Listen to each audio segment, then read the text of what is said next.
Welcome to another episode of Up2. 9 years ago, Up2 started as a live event series showcasing leaders who are as humble as they are successful. The humility piece is extremely important as we identify leaders who can inspire others. We try to focus our interviews on the non-business aspects of their lives. And in doing so, we have found there's a real thirst to explore their hearts and minds in atypical ways. Our host, as always, is Adam Kaufman. And on this episode, we are joined by special guest, Dr. Rene Caissie. I'm grateful that Caissie, Halter & Griswold has once again agreed to partner with us. With offices in Ohio and Washington, D.C., this full-service national law firm focuses on all aspects of business and the law, including corporate and finance, intellectual property, and government relations. Let me be clear, I actually approach companies with whom I would like to partner. We just don't accept marketing dollars from anyone. I have been referring my CEO and entrepreneur friends to Caissie for years. I really believe in the firm. One of their notable practice areas is in mergers and acquisitions. And recently, for instance, I introduced a successful entrepreneur in the Midwest to Caissie when he told me that a European-based conglomerate wanted to buy his business. Caissie works with large corporations as well as privately held companies throughout the U.S. and Canada and in Europe and Asia too. So whether it's selling your own business or the more routine needs of creating your first will or anything in between, this firm can really do it all in terms of legal needs. Once again, the firm is Caissie, Halter & Griswold, and you can find them at calfee.com or on the Up2 Foundation website. Today's guest is a surgeon turned entrepreneur who is helping redefine how clinical research gets done in the age of AI. He's the co-founder and CEO of an AI-native research platform largely shaped by his own family's experience that aims to dramatically accelerate clinical care and health studies by turning complex datasets into actionable insights for clinicians, researchers, and life science teams. Before becoming a founder, he spent more than a decade practicing maxillofacial surgery in Canada, ultimately serving as chief of his department, and has been a principal investigator on dozens of clinical and biomedical studies. He's also a repeat entrepreneur who built and exited an EMR record system, giving him a rare vantage point on both the clinical and commercial sides of healthcare innovation. He lives with his family in Silicon Valley, and he serves as an adjunct professor at Stanford's School of Medicine, teaching entrepreneurship and digital health. Outside of leading a fast-growth digital health company, his resume reads like an adventure novel. He's a seasoned mountain biker, a transoceanic sailboat racer, a private pilot, and an Ironman World Championship qualifier. And I even learned this morning that he's also a injured pickleball player. He's also founded a nonprofit that has provided more than $1 million worth of free reconstructive surgery to patients in need around the world. And in our conversation today, we're going to trace his journey from the operating room to the founder's chair, exploring why he felt compelled to start this company, talk about what it's really like to lead a fast-growth tech business in Silicon Valley, and maybe dig into a little bit about how he stays grounded through family, maybe teaching and service, and some extreme hobbies, while navigating all the inevitable twists and turns along the way. Dr. Rene Caissie, welcome to the Up2 Podcast. Thank you, Adam. I'm really excited to be here. Thank you for the invite. Well, what have you been up to? Yeah, I mean, when you're operating as a startup in Silicon Valley, the boat's always rocking, and you're putting out fires on a daily basis, and and apart from that, I enjoy my family here in Silicon Valley, and do a little bit of teaching at Stanford also. Well, what does Medeloop do? I think the use cases have expanded since you first founded it when we first met about 4 years ago. How do you explain what Medeloop does? Yeah, it has shifted, and with the rapid growth of AI, the goalposts keep changing on us, keep moving further away. So we were quickly adapting to the new landscape. So What we do is we deploy AI agents on big healthcare data. So, for example, AMCs, academic medical centers like Stanford, will pull all of their data out of Epic, and we deploy agents on these data sets that could be used for multiple purposes. The first use case was for clinical research, was to try to find new biomarkers for disease, for example. But these agents now can be used for operational purposes. They can be used to try to find ways to reduce costs in the OR. They can also be used to identify grants to fund your research projects. So the common theme is deploying AI agents on big healthcare data to conduct research and also to be used for operational purposes. So when you and I met, it was before ChatGPT got released, before the more consumer-facing large language models were aware to all of us, not to you, but to us lay people. So how did you come up with the idea to use AI to help probably reduce cost in healthcare, to improve outcomes in healthcare? What led you to create this company? Yeah, so we started. We had a huge advantage in building at Stanford. You kind of get you're aware of what's coming out. I feel before most of the country does. I still remember being with Eric Chen, your colleague. We were sitting at the GSB Right. in the courtyard there, and we were talking about ChatGPT. And back in the day was GPT 2.0, and it didn't work that well. It didn't work well at all, but people really got excited about that, and we had the idea of trying to build on these large models or use them to run analytics. And I think back then you already had your own life experiences, whether it was the first company you started and other stimuli in your own life that helped you crystallize this need to apply these new technologies to this use case. Yeah. So I was trained as a surgeon. I was a maxillofacial surgeon, and back in the day, this was around 2013. I really wasn't happy with using the EHRs that were available out there, including Epic. And so I decided to use my salary as a surgeon and hired an engineer, and we started building this EHR for personal use, not intending to build a business out of it. But lo and behold, a couple of years later, we had a big business, and we're acquired by by a big company. And so I saw firsthand how we were not using data adequately. These EHRs that are used in hospitals or medical clinics, they're used to collect data, but we weren't using it properly, and that's where the idea came to try to find a way to use all of this data. And that's when the lights came on also, that maybe I didn't want to be a surgeon and then I wanted to be in tech. And this is why I came to study at Stanford Graduate School of Business, to get a degree there and learn how to code. And so I came into Silicon Valley having a good idea of what I wanted to build. So was that a huge decision, though, to leave medicine? Can you talk for a few minutes about like what led to that big decision to maybe pivot in your own life, not just your career, but your life? You're leaving Canada.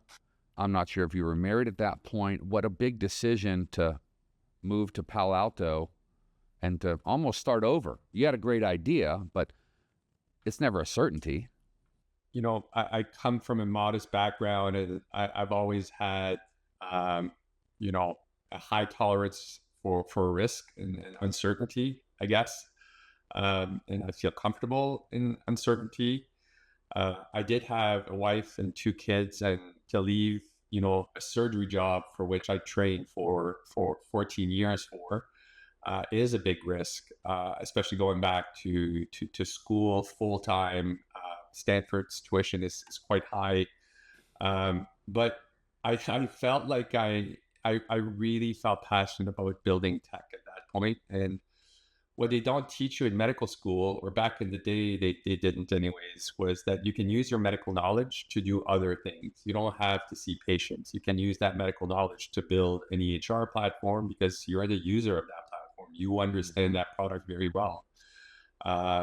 And so I just wanted to use that, all those years of training to do something else. But it was a high risk, and it was extremely difficult for my wife to accept this risk with me. But she came into this with open arms, and yeah, we've been really enjoying our lives here in Silicon Valley, and it's been hard to build this company. It's the hardest thing I've ever done. It's certainly harder than showing up in the OR at 2 a.m. to fix an orbital floor fracture. It's extremely stressful, but I love this. This is what I was born to do. Well, being around you, I can see that you love it. You mentioned a minute ago your high tolerance for risk. So I actually planned on asking about that because being an entrepreneur is very risky, more so when you have 2 kids and bills to pay. But I'm thinking about your personal interests, the mountain biking and the more maybe dangerous activities you choose to pursue. I think that relates to this risk in business as well. I mean, you're just wired a certain way that a lot of people aren't. Have you ever thought about that? I haven't, but it's been a common theme in my life for sure, is to take these risks. Again, I come from a modest, shaky early life, and it forces people to confront stress and uncertainty and failure sooner than your peers. And I feel that had a huge impact on who I am today. And this sense that I always have to take risk. It's not, I need to stop this at one point. My wife did put a stop to the mountain climbing stuff, the mountaineering. That was a bit too much risks with 2 kids. We have an 8 and 12-year-old. So put that on the table for a couple of years. But yeah, I've always operated this way, and I feel comfortable in this environment. This was not in my prepared questions, but by chance, have you seen the movie Along Came Polly with Ben Stiller? Ben Stiller and Jennifer Aniston. It's hilarious because he is an assurance sales guy, and he needs to make the coverage for this, billionaire, risk-taking, jumping off buildings kind of character. And, he won't stop his crazy lifestyle. So I'm glad at least you're listening to your wife in some of these pursuits, the mountaineering, if nothing else. But Along Came Polly. I know you have a ton of free time, so you should check that movie out. I'll definitely take you up on that. Yeah, thank you. You mentioned twice now you from a modest background. I'm from a poor to modest background. So maybe you want to talk about that a little bit. Has that shaped who you've become? For me, I know this show's theme is leaders who are as humble as they are successful. There's so many successful people who are cocky and, jerky and lead by memo and anger and fear. You're the opposite of that. That's why we invited you on, even though you are now leading a successful company valued at over $100 million. You are still the most humble, meek leader I've been around in Silicon Valley. Do you think your past has put guardrails around what might become like the normal trappings of progress and success? Have you ever thought about that? Yeah, maybe. I without getting into the background itself, it was a rocky start to life for sure. And when you come from such a background and you reach a place like Silicon Valley where, the big founders reside, these big companies were born here in Silicon Valley, you always feel like you don't really belong here and that you shouldn't be here, which I guess keeps you from speaking too loud and, keeping in your lane. Yeah. But always trying to prove that you're supposed to be here. So there's always this chip on your shoulder where you're trying to prove that you are that founder. You do belong here, but guess have an impact on me on the way I operate here. And I think it served me well today. Yeah. Well, as an observer, it has served you well. I can see that. And don't take that for granted, because sometimes folks with challenging upbringings, it keeps them down forever. We both know people like that. My family, neither of my parents graduated from college. My father was an alcoholic. It shaped our whole life as young people, my brother and I, and of course my mother. My first marriage ended much faster than I expected. So I think these challenges that we face, these inevitable curves in the road, they can crush us, or we can learn from it and grow from it. So I commend you for even mentioning this, because again, in the world of Silicon Valley, where you may feel like an imposter, imposter syndrome is a real thing. You're actually using that past to your advantage, it sounds like. I have also learned the game. One of the most impactful classes that I took out of the Stanford School of Business there was a class by Jeff Pfeffer, Professor Pfeffer. He teaches a class about power. It's called Paths to Power. And it teaches these traits that powerful people have that could be viewed as bad, but they are what they are. So underneath, you still kind of know, you learn the game, you learn how to maneuver in these rooms with these powerful founders, how to get investors to trust you with their VC dollars. You learn the game. And Yes. That certainly did serve me well to understand how that game is played and how we should play it. Do you think there was a moment early in your life when you saw these entrepreneurial tendencies? I know at first you didn't become an entrepreneur, you went into medicine, but anything early on, maybe, I had another guest on one time who bought worms online and then sold them to fishermen. Like, any early signs that you wanted to move into this crazy world of entrepreneurship? Yeah, I was always lured to entrepreneurship. I remember when I was quite young, I would go to the local co-op and I would rent a carpet cleaning machine, and I would book jobs around town where I would go and clean people's carpets with a rented co-op machine, and Oh my I God. started making money that way. I love it. How old were you? Do you remember? I was, I would say I was in grade 8, so Pretty young. middle school. Yeah. Yeah. And yeah, I have all these little businesses that I tried, and some worked well, some didn't, but I learned early on how to do business. And I've always loved it, and I kind of landed into medicine because I was good in school, and that's what people do, and they're talented at school. They get pushed into being a lawyer or a doctor, and I kind of found myself being in maxillofacial surgery. Yeah, one of our kids calls that the conveyor belt. Like, once you got on the medicine path because you're smart, the next step was maybe being a surgeon or a doctor of another type. Rarely do people jump off that conveyor belt of medicine, though, or of the law. Actually, my priest at home used to be a lawyer, but were your peers in medicine thinking you're crazy to leave the secure world of surgery?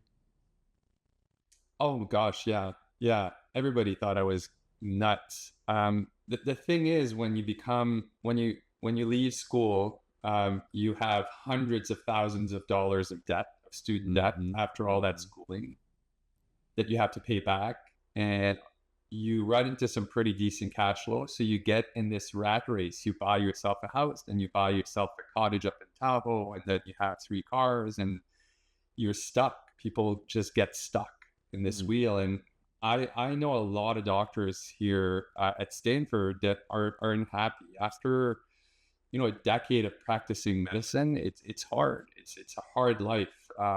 You're always fixing other people's problems on a daily basis, and it's a hard life. And they just don't know how to get off. I was lucky enabled me to get off was that I built this EMR company without knowing how to build that company. And I just got lucky. We got an exit, bootstrapped company, and I had a way out. I was able to. Bit of a runway, financial runway to take some risk. Yeah. Which makes a huge difference for sure. Are there things now that you're applying or maybe not doing as you build this new company, Medeloop, that you learned from your prior one? I love repeat entrepreneurs because I feel like the compounding learning of multiple times, even if your prior company didn't do well, there's learning now that you apply to company number 2 or 3. So are you doing things differently this time around, whether it's how you recruit your team or how you prioritize or how you say no to other opportunities? Talk a little bit about having a prior company experience helps you now with Medeloop. I remember in my last company that we bootstrapped, I remember we reached this point. It was a Wednesday and payroll was the next day, and payroll was $150,000 and there was nothing left in the account. We weren't going to make payroll. And I had to really dig deep. I had another co-founder. We had to go for the credit cards and find that cash really quickly. And so that's, the first thing that I learned and that GSB really helps you there is manage cash flow way better. And we're extremely wary here in the company. Running out of cash, especially with my background, is not an option. That would keep me up at night. I never want to go close to that again. So I am a risk taker, but not on that front. Right. The second thing I would say is emotions. I'm a very emotional person. Again, I've always grown up trying to prove others wrong, that I belonged where I was. So I tend, and I'm still not perfect at this, but I tend to take things personally, and that doesn't serve you well as a CEO of a company. So I have grown quite a bit there. I still have some work to do, but I don't take things personally. I'm with you. For example, I'm too sensitive. Go ahead. I interrupted you, but man, it's tough not to be emotional if that's how we're wired. It is. It's your life. Like you put so much energy in this, and that the hardest part was raising capital. We got so many VCs saying no. We got 25 no's for pre-seed. People just didn't understand what we're up to until we found the right investor. But pouring your heart out during these pitches and then getting that email the next day saying, great idea, great team, but is heartbreaking because that's, that is really hard to stomach. And I've learned to put that aside. And that's just to give a couple of examples. But as a founder on a daily basis, almost, you get told that, you don't know what you're doing or your product's not going to make it or whatever. And everything in the market's trying to kill you. Competitors, markets are going up and down, customers disappear. So it's you have to keep your emotions in check and look at things as they are and deal with them as they come up. We had another guest recently, Fred Corey, who recently sold his life's work, his business. And he's older than me, older than you, not much older than me, but it was a big decision after 32 years to sell his business. And one of my biggest takeaways from my conversation with him was don't take no personally. He learned to not take no personally. He was in sales early on. And I'd never heard it phrased that way, but you kind of just said the same thing, to trying to not take personally all the no's the 25 times. But this was your baby. This was your life's work. This is your idea. Why do you not see the great idea that it is, Mr. Venture Capitalist, right? I mean, I'm a smart guy. Yeah. So how did you lift yourself up?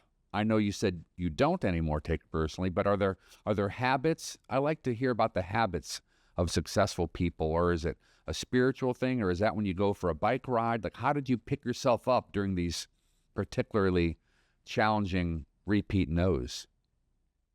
I had a great CEO coach called Dave Cashin that I still interact with regularly. And I remember during one of the first sessions, we learned about, when you get that no, or you get that, a contract disappearing, and you get this rush of fear that comes in.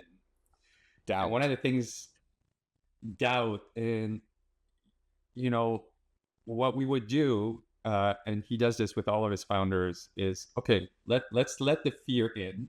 Let's feel the fear, and then when you start looking at it, okay, all right, I can deal with it. It's just a matter of changing your state of mind. You let it in. You let the fear in. You let the uncertainty in. You let the noise trickle in, and then you brush it off and you start over again.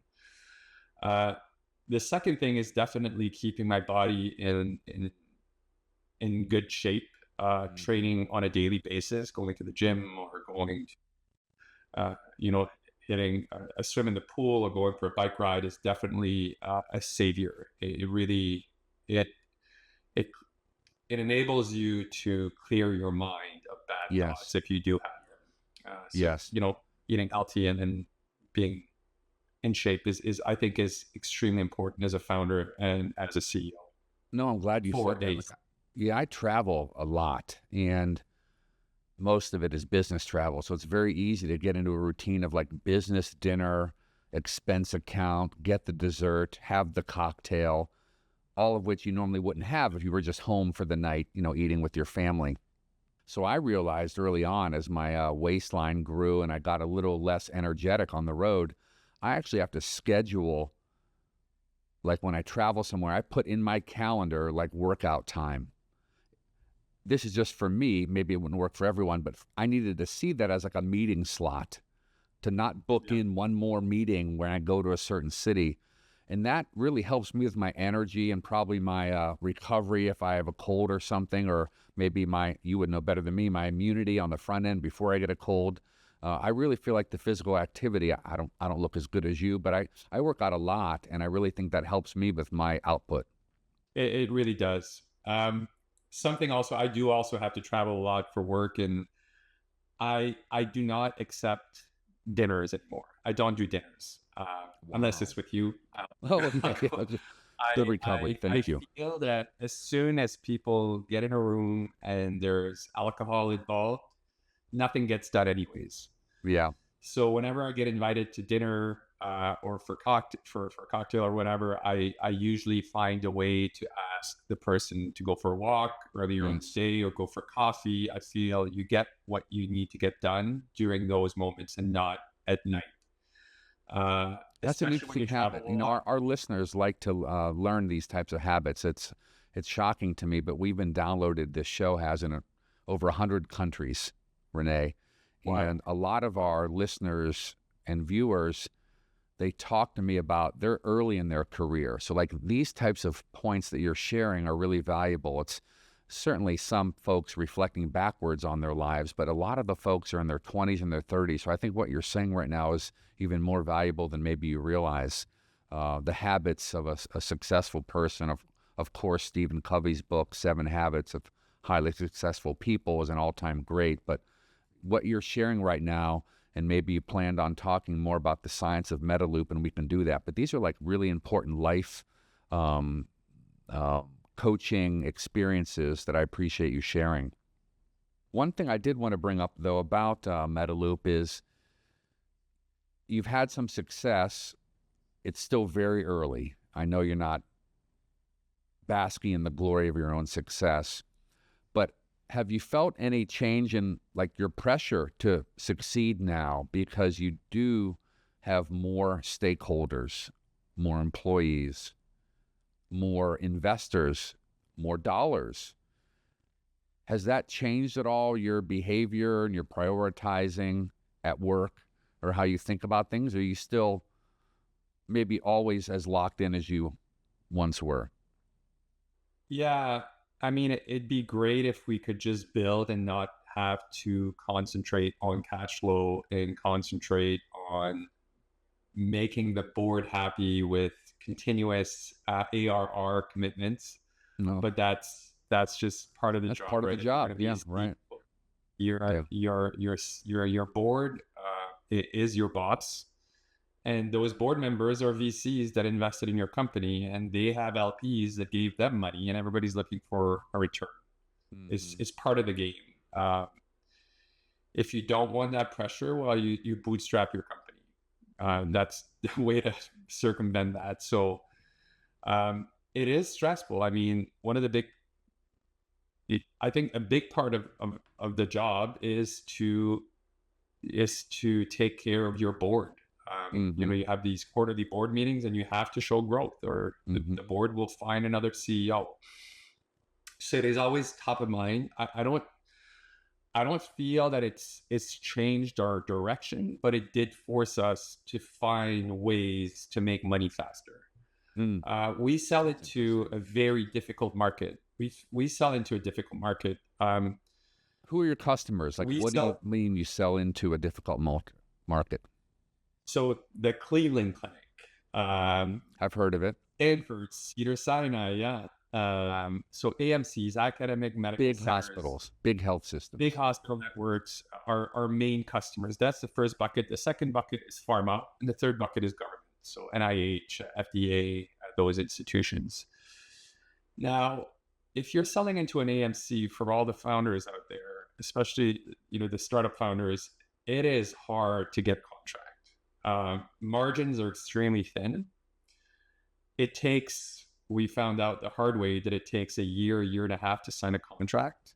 You and I have talked about that a little bit. I can disclose that, early on we talked about going into big health systems and so many layers that it takes to get a yes at the end of the day, at the end of the year, with something like that. Yeah. So you'll we have people, we have very well-connected people on our board. Amir Rubin is one of them, the former CEO of Stanford. Then he was at Optum. Then he was the founder and the CEO of One Medical that he IPO'd and sold to Amazon. So people like Amir and yourself can get us in front of CEOs of hospital networks easily enough. It's not that hard to reach these people. But once you get these people excited, to sign a contract to get through procurement is crazy. It is so hard. It is so hard. And for a startup, that means ARR is a year and a half down the road before you get that first check. That is long hard. Sales cycle. Yeah, very, very long sales cycle. So we had to figure out ways to get this to move faster. And we started thinking about distribution channels. And that came from pressure from the board. I needed to get dollars in that bank account, right? So how do you do that if the sales cycle of your main customers is a year and a half? Well, you find distribution channels where people can distribute your product way faster. And we signed these 3 big distribution deals that is changing the face of this company. But that being said, once you're in, when you get these B2B sales to go through and you're on the other side, it kind of builds a moat around your company. It's, good luck startup to come and displace us from there. Because these days you really can't build a moat around product, right? People can use Cloud Code and start building products and shipping product really quickly. Scary. So yeah. It's scary. If you can't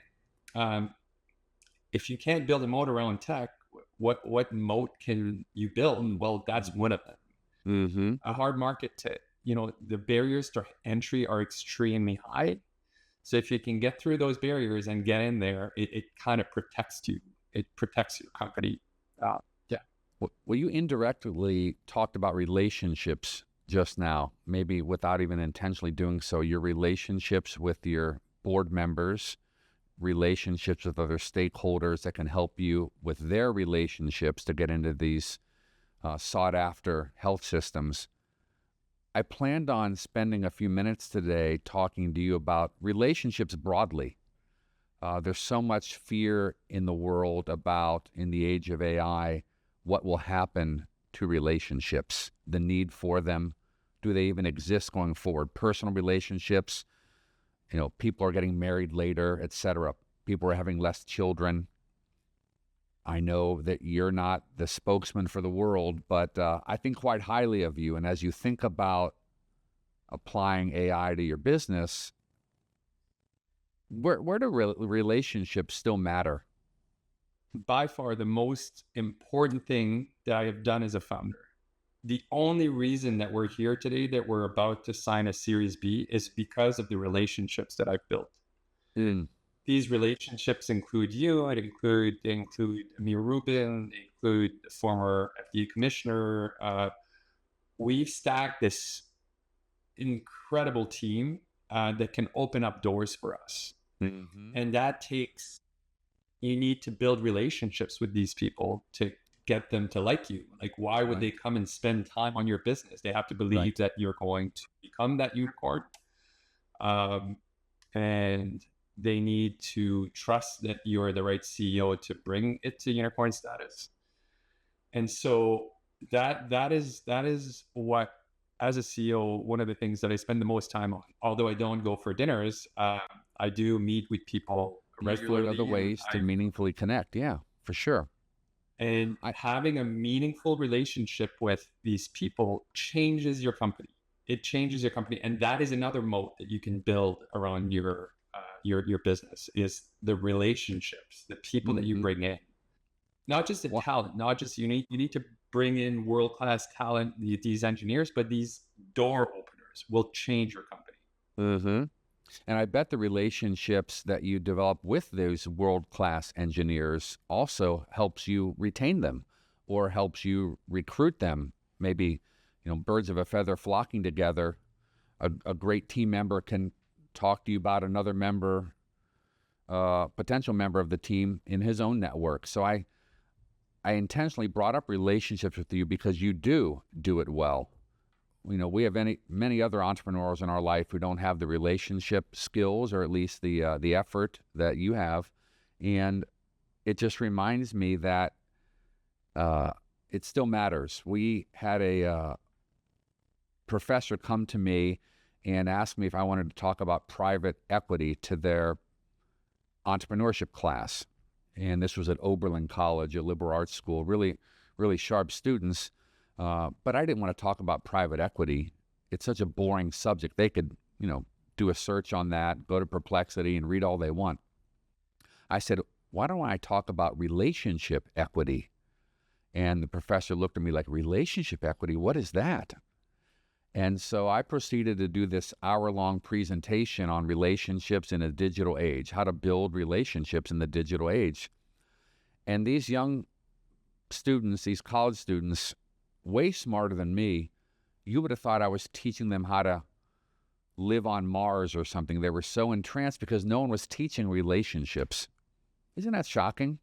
It is shocking. It is shocking. I'll tell you though, again, not to sell my school, but Stanford does a brilliant job at teaching this skill. Okay. But it needs to come from a genuine place, right?